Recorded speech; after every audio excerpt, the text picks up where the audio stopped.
Jerry Fast Feet Fontanez, who now has his headquarters on 1717 Broadway, grand opening May 14th. It's my 5th location, first one being in the Bronx, Zariga section.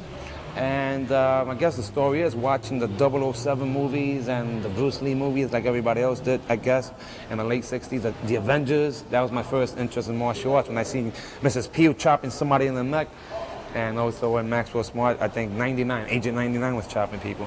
After that, I had an opportunity to train with all the Kung Fu Joes around the block who knew 2 or 3 hand-to-hand combat techniques and taught me in basements and rooftops, and then eventually I had a chance to go to Taekwondo school.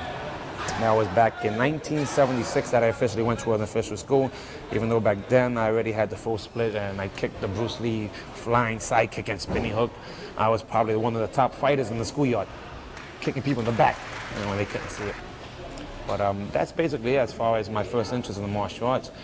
The first school that I opened, I started this crazy idea called New York's Finest Karate Academy. This was this idea that I had, and I had a chance to get a black and white photo, put it on a piece of paper, Xerox it, stencil out New York's Finest Karate Academy, and borrow 3 times a week a Head Start.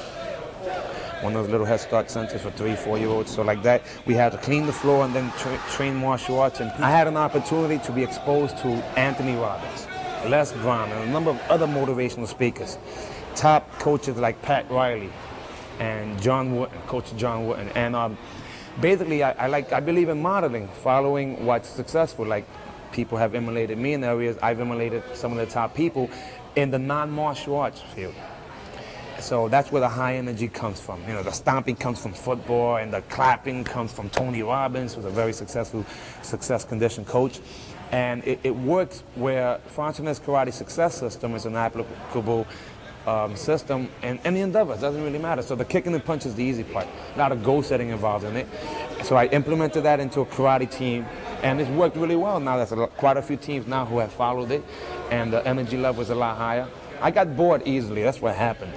Said, hey, I'm going to have a good time. So instead of just being in tournaments and, you know, get ready for my fight, I would just turn around, put myself into the proper state, have the children next to me give me high fives, and before you know it, I had a fan club. I have a fan club that's doing really well. Just got back from England, doing a seminar there, getting ready to go to Italy. You know, having a good time, enjoying my life. About 6 years ago, I was in the Bronx school with my brother, and I was sitting down, and he also takes karate. He's a black belt. He was nicknamed Spike. And Mr. Fontanez looked at me, and he just kept on saying, "You look like a China doll. When you join, one day I'm going to name you China doll." And I refused to join.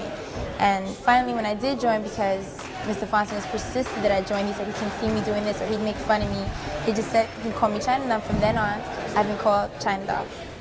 Kids come off the streets, and they don't know where they're going, and they come into the karate school, and it's like a whole different world to them. And he says, "Stop your energy, go," and it puts them into a different state. They're in a different level. They forget where they're at, and they just motivated to do just specifically karate. And it's nothing like basketball or baseball. In order to do karate, you have to be in a different state of mind. You have to remember that what you're doing is to help yourself focus on what you want in the future. It helps you obtain your goal successfully and whatever you want. So I think it's great. For example, right there, you heard Senior Ephraim yell. It's a different state. You just let it all out. You can go crazy if you want. You can do whatever you want on the floor. We use the concept called fake it until you make it. Just do whatever you want. Yeah, I think it helped me shape my life into what I want to do.